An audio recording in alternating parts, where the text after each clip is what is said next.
कल्कि 2898 एडी जो नाग अश्विन ने डायरेक्ट की है फाइनली थिएटर्स में आ चुकी है। कल्कि का पहला पार्ट हमें एक क्लिफ हैंगर पे छोड़ देता है जहां बहुत सारी चीज़ें अभी भी डिसाइफर करनी बाकी है और फिल्म के ऑलमोस्ट सभी कैरेक्टर्स अभी भी अपने डेस्टिनी पूरी करने से काफ़ी दूर हैं। तो चलिए पता करते हैं कल्कि 2898 एडी के एंडिंग में क्या होता है और इस मूवी के सेकेंड पार्ट में अलग अलग कैरेक्टर्स की लाइफ उन्हें कहाँ ले जा सकती है। बाकी मिथोलॉजिकल रेफरेंसेस के बारे में हम एक अलग वीडियो में डिटेल में बात करेंगे, तो stay tuned and now let's jump into the video. और हाँ, मैसिव स्पॉयलर्स है, सो प्लीज इंश्योर आपने फिल्म पहले देखा है। Now let's move on. कल्कि 2898 एडी में हमने देखा कि अश्वत्थामा अपने ध्यानात हालत से जाग जाता है जब वो इंट्यूटिवली रियलाइज करता है कि कल्कि यानी भगवान विष्णु के 10वें अवतार को जन्म देने वाली वो माँ आ गई है। अश्वत्थामा एक छोटी सी रेबेलियस बच्ची राया के साथ उस माँ को ढूंढने गया ताकि उसे कॉम्प्लेक्स के सोल्जर्स के पहुंचने से पहले एक सेफ जगह ले जाया जाए। कमांडर मानस ने सुमति यानी समैटी पे पहले 1 मिलियन और फिर 5 मिलियन यूनिट्स का बाउंटी अनाउंस किया था, इसलिए हर बाउंटी हंटर के साथ भैरवा भी उसके पीछे पड़ा हुआ था। भैरवा और अश्वत्थामा आमने सामने आए और तब भैरवा को पता चला कि वो किसी आम इंसान के साथ लड़ नहीं रहा है। भैरवा को पता था कि दूसरे सोल्जर्स के मुकाबले वो उन महान योद्धा से कम एक फाइट तो कर ही सकता है और उन चिरंजीवी को एटलीस्ट कुछ चोट तो पहुंचा ही सकता है।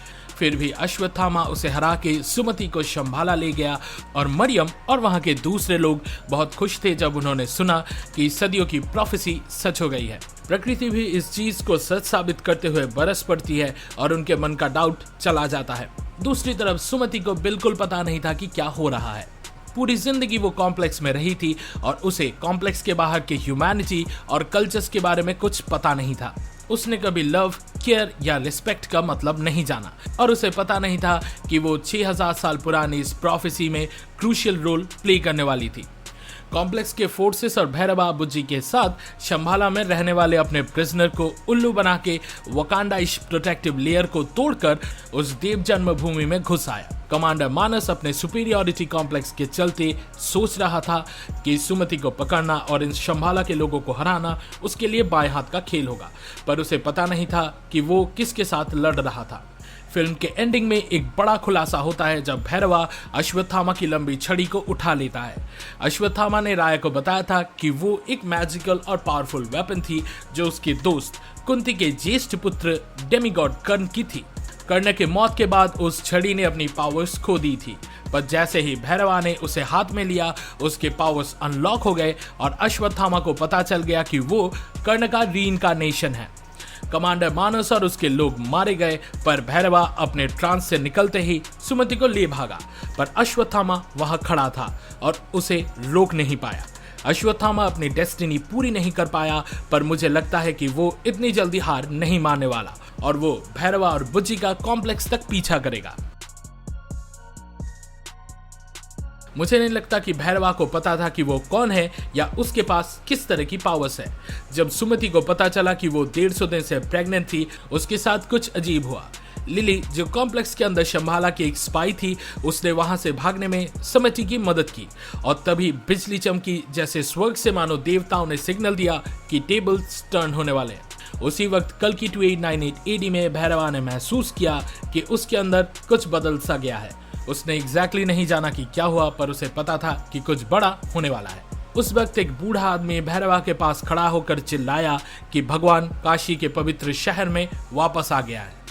भैरवा अश्वत्थामा से मार खा के शंभाला के ट्री ऑफ लाइफ के सामने पड़ा था और जैसे ही उसने उसकी छड़ी को हाथ में लिया वो ग्लो करने लगी और अश्वत्थामा को पता चल गया कि वो शायद कर्ण का रीइंकार्नेशन है, जिसे पूरे ब्रह्मांड के बेस्ट फाइटर के रूप में जाना जाता है। भैरवा को पता नहीं था कि वो कौन था और उसके जीवन का पर्पस क्या था, तो ट्रांस स्टेट से निकलते ही उसने सुमति को साथ लेकर कॉम्प्लेक्स की तरफ रवाना हो गया ताकि वो अपने 5 मिलियन यूनिट्स पा सके। संभाला तबाह हो गया और वहां के ज्यादातर लोग मारे गए और वो पेड़ भी जल गया। मुझे लगता है कि कल्कि पार्ट 2 में भैरवा को पता चलेगा कि उसके लाइफ का पर्पस सुमति की मदद करना है ताकि वो अपने बच्चे को जन्म दे सके और कल्कि का प्रोफेसी सच हो सके। फिल्म में कहा गया था कि अगर किसी तरह सुमति अपने बच्चे को जन्म नहीं दे पाई तो ह्यूमैनिटी को और 6000 साल इंतजार करना पड़ेगा कल्कि के जन्म के लिए। अब तक भैरवा एक आम आदमी की तरह जी रहा था और उसने कभी ग्रेटर गुड के बारे में नहीं सोचा था। वो सिर्फ और सिर्फ अपने फायदे के लिए जीता था। मुझे लगता है कि नेक्स्ट पार्ट में उसके एटीट्यूड में बदलाव आएगा और अश्वत्थामा के साथ मिलकर वो सिर्फ सुमति और उसके बच्चे को ही नहीं बल्कि पूरे ह्यूमैनिटी को बचाएगा और सुप्रीम लीडर यास्किन के खिलाफ एक जंग का भी ऐलान करेगा। एक पॉसिबिलिटी है कि शायद भैरवा कर्ण का डायरेक्ट डिसेंडेंट हो और टेक्स्ट के मुताबिक कर्ण का एक बेटा महाभारत युद्ध के बाद बचा था जिसका नाम बृषकेतु था, जिसे पांडवों ने अपनाया था। भैरवा शायद उस बचे हुए ज्येष्ठ कौंतेय के ऑफस्प्रिंग का दूर का रिश्तेदार है जिसे खुद को राधे बुलाना ज्यादा पसंद था। एंड आई गेस वो स्टाफ जो अश्वत्थामा ने इतने समय से पकड़ा था वो शायद विजय धनुष था, जो अर्जुन के गांडीव का एक प्रॉपर राइवल था।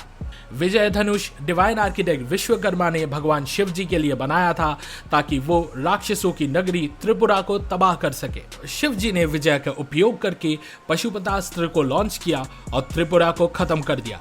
उसके बाद शिव जी ने वो धनुष भगवान इंद्र को दे दिया और परशुराम के काम से संतुष्ट होकर भगवान शिव ने उन्हें बाद में विजय धनुष और दूसरे दिव्य अस्त्र भी दिए।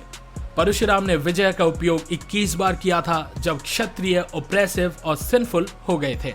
महाभारत के मुताबिक परशुराम ने कर्ण को अपना स्टूडेंट बनाया था और उसके एक्सेप्शनल टैलेंट को देखकर उसको विजय धनुष और दूसरे डिवाइन वेपन्स भी दिए थे।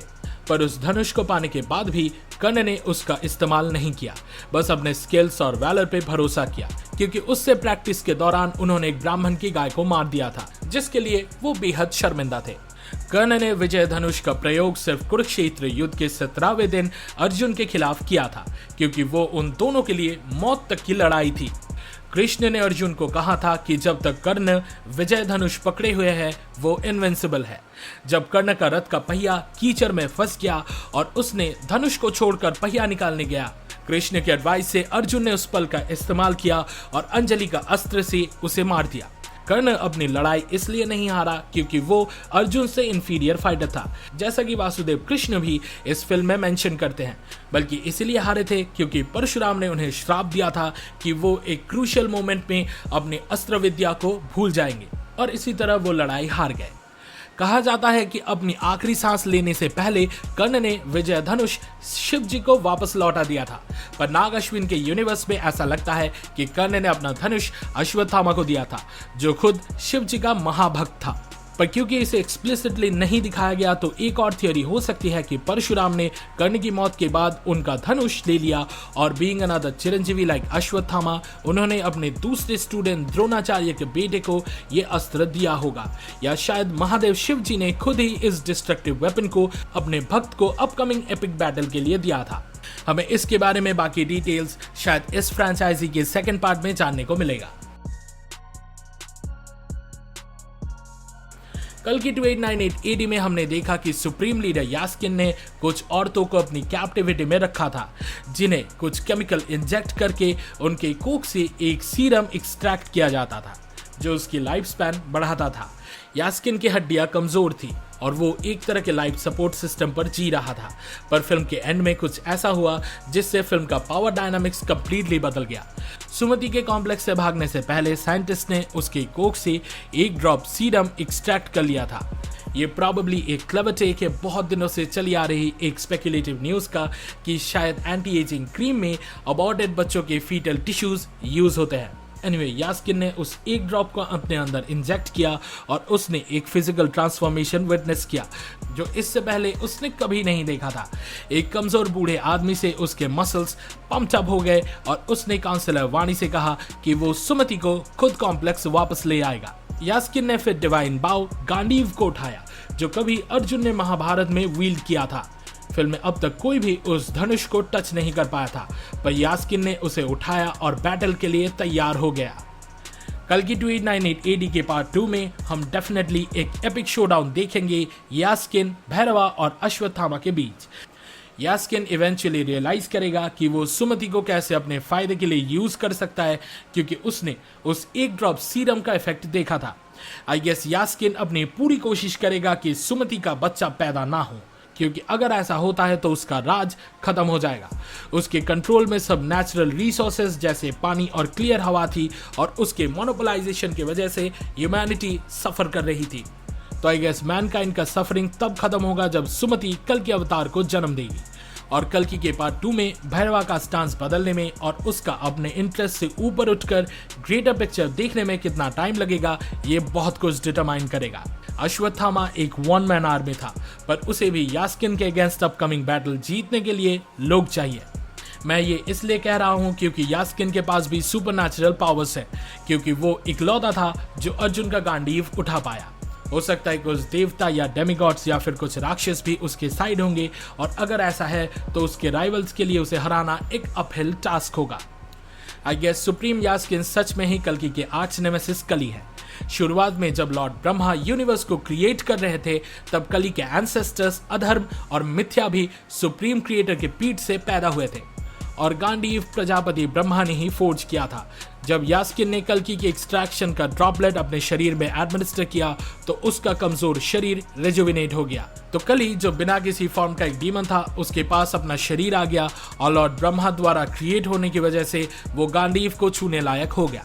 अगर आपने उसके अल्टीमेट फॉर्म को नोटिस किया तो आपको पता होगा उसका स्टांस एक डिवाइन बीइंग की तरह लग रहा था, जो शायद लॉर्ड ब्रह्मा की तरफ एक और नॉड हो सकता है। तो इस वीडियो को कंक्लूड करते हुए मुझे लगता है कि दुनिया के बाकी कॉमन लोग भी इस होली वॉर में शामिल होंगे और इस यूनिवर्स के बहुत सारे सीक्रेट्स पार्ट 2 में अनवील होंगे। हे इस वीडियो को देखने के लिए शुक्रिया। कल्कि 2898 AD देखने का आपका एक्सपीरियंस कैसा रहा, ये कमेंट सेक्शन में जरूर शेयर करें। वीडियो के लाइक बटन को हिट करें और हमारे चैनल को सब्सक्राइब करें ताकि आपको सिनेमा और सीरीज का वीकली डोज मिलता रहे। अगले वीडियो में मिलते हैं और तब तक के लिए हम साइन ऑफ कर रहे हैं। कल के लिए and I will be back.